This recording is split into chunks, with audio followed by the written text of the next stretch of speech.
हो, अगदी बरोबर वाचलंय तुम्ही. कुकरच्या शिट्टीमध्ये मी हा गुळाचा परफेक्ट असा पाक तयार करून त्यापासून हाताला अजिबात चटके न बसू देता अगदी हाताने मिक्स करत आहे, म्हणजे हाताला अजिबात चटके बसत नाही आणि अगदी शेवटच्या लाडूपर्यंत मस्त परफेक्ट असे मिश्रण तयार होतं.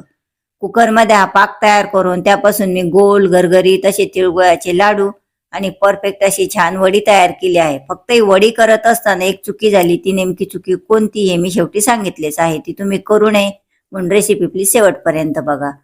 हाताला तर चटके बसत नाही, पाकाचंही कसलंही टेन्शन नाही आणि मस्त असे परफेक्ट लाडू आणि वडी तयार होते. चला तर मग वेळ न घालवता लगेच रेसिपीला सुरुवात करूया. नमस्कार, मी उज्ज्वला. मी या ठिकाणी 1.5 वाटी गुळ तिळगुळाच्या लाडूसाठी आणि 1.5 वाटी गुळ तिळगुळाच्या वडीसाठी मोजून घेतला. हा गुळ मी आता या भांड्यांमध्ये ओतून घेते. गुळ फक्त बारीक चिरून घ्यायचा, जाडसर ठेवायचा आणि मोठाले खडे अजिबात ठेवायचे नाही. आणि हा गावरान गुळ आहे आपला रेग्युलर घरामध्ये जो असतो तो, चिकीचा वगैरे स्पेशल असा वेगळा आणलेला नाहीये. आता दुसरा 1.5 वाटी गुळ आहे, तो कुकरचं जे छोटंसं भांड आहे त्यामध्ये मी ओतून घेते. कुकरमध्ये 1 ते 1.5 ग्लास पाणी घातले. त्यामध्ये कुकरमधली प्लेट आणि त्यावर एक जाळी ठेवली, म्हणजे गुळाचे जे भांडे आहे ते पाण्यामध्ये डुबून त्यामध्ये पाणी जाणार नाही. यात पाणी जाणार नाही याची काळजी घ्यायची. यावर एक प्लेट उलटी करून ठेवते आणि त्यावर पुन्हा दुसरे जे गुळाचे भांडे ते ठेवते. आता हे दोन्ही मी एकदाच करणार आहे म्हणून मी 2 शिट्ट्या देऊन घेणार आहे. तुम्ही फक्त लाडू करणार किंवा फक्त वडी करणार म्हणजे एकच भांडे जर ठेवले गुळाचे तर 1 शिट्टी दिली तरीही चालते. यामध्ये तूप किंवा पाणी अजिबात घालायचे नाही आणि एकदम कमी गॅसवर या 2 शिट्ट्या द्यायच्या.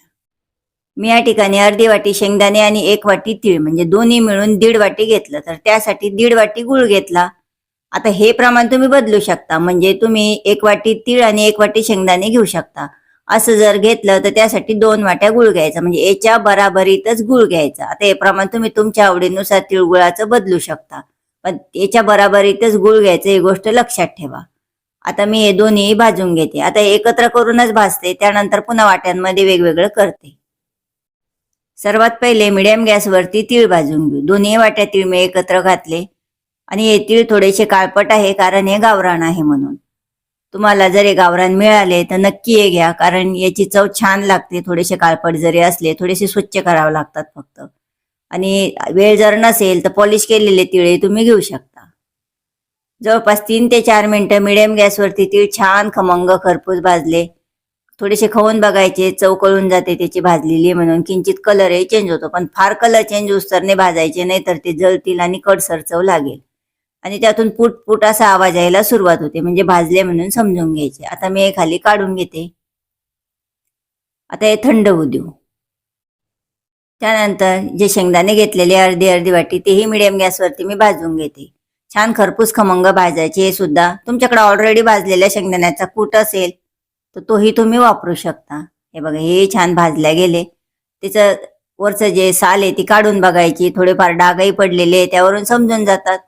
मी आता हेही खाली काढून घेते. भाजल्यानंतर थंड झाल्यानंतर मी पुन्हा वाट्यांमध्ये मोजून घेतले.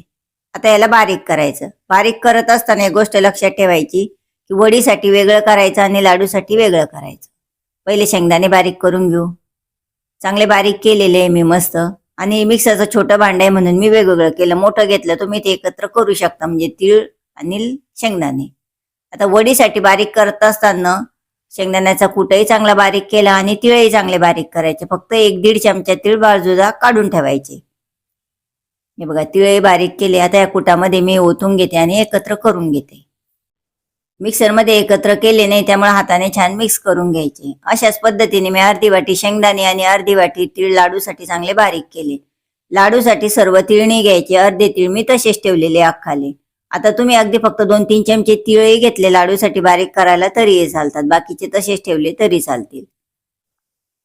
हे सर्व साहित्य मी एका ताटामध्ये काढून घेते आणि त्यानंतर जे तीळ ठेवलेले होते आपण अख्खाले तेही यात मिक्स करून घेते, कारण लाडूमध्ये अख्खाले तीळ छान दिसतात म्हणून.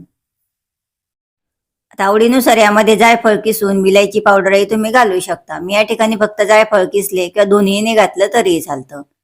आता हे सर्व करेपर्यंत कुकरच्या 2 शिट्ट्या झाल्या. त्यानंतर मी वाफ काढून घेतली.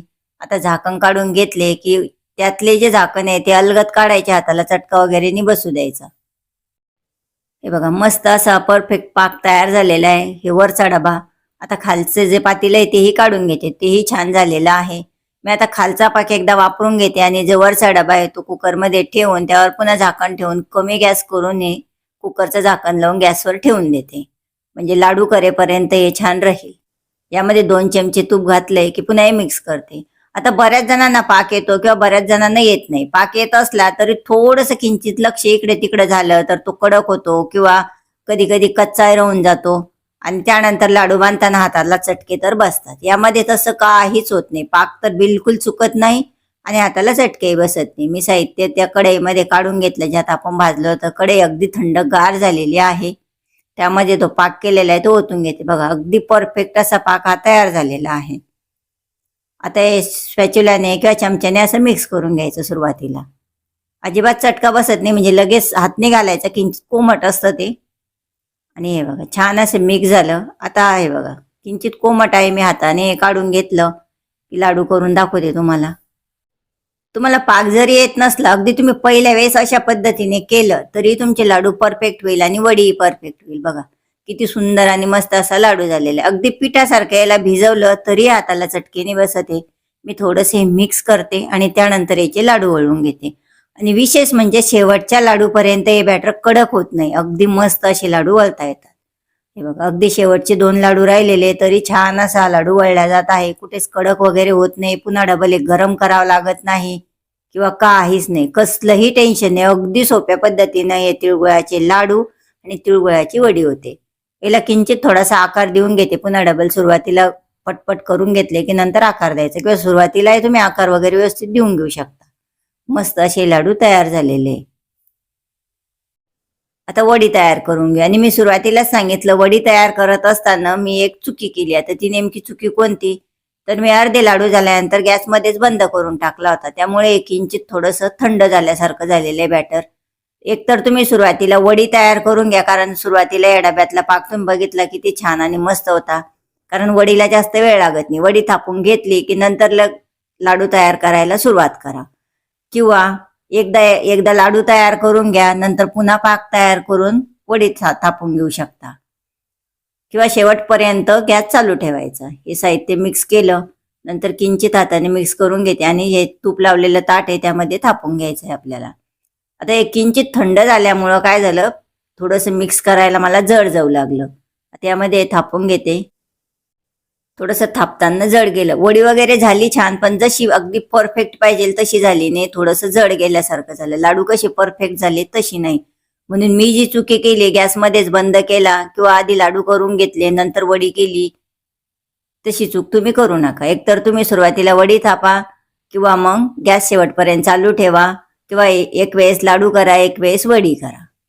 वरतून जे ठेवलेले तीळ होते ते घालून घेतले आणि ग्लासने प्रेस करून दाबून घ्यायचे, म्हणजे पडून जात नाही. गरम आहे म्हणून नाही, तर हे तीळ त्यामध्ये दबून बसावे म्हणून मी ग्लासने आणि बोटाचे ठसे दिसू नये म्हणून ग्लासने याला छान असं पॉलिश केल्यासारखं करून घेते. थोडंसं सेट झाल्यानंतर याला कट करून घेऊ. अजिबात हाताला चटके न बसता, पाकाचं टेन्शन न घेता अगदी मस्त परफेक्ट असे गोल गरगरीत तिळगुळाचे हे लाडू तयार झालेले. अगदी तुम्ही पहिल्या वेळेस केले तरीही तुमचे लाडू अजिबात चुकणार नाही. पाक येत नसला तरीही चुकणार नाही, कारण अजिबात पाकाचं टेन्शन नाही. मस्त असा लाडू तयार झालेला आहे. वडीही छानच झाली, पण फक्त मला पाहिजे तशी ती झालेली नाही, म्हणून मला वाटलं, म्हणून मी जी चुकी केलेली होती ती तुम्हाला सांगितली.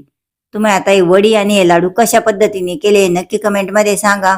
मी सांगितलेली माहिती कशी वाटली हे कमेंटमध्ये सांगायला विसरू नका. तुमच्या जवळच्यांना शेअर करा.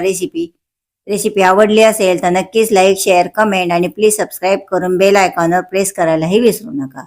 रेसिपी शेवटपर्यंत बघितल्याबद्दल खूप खूप धन्यवाद. आणि हो, मकर संक्रांतीच्या तुम्हा सर्वांना खूप खूप शुभेच्छा. तिळगुळ घ्या, गोड गोड बोला.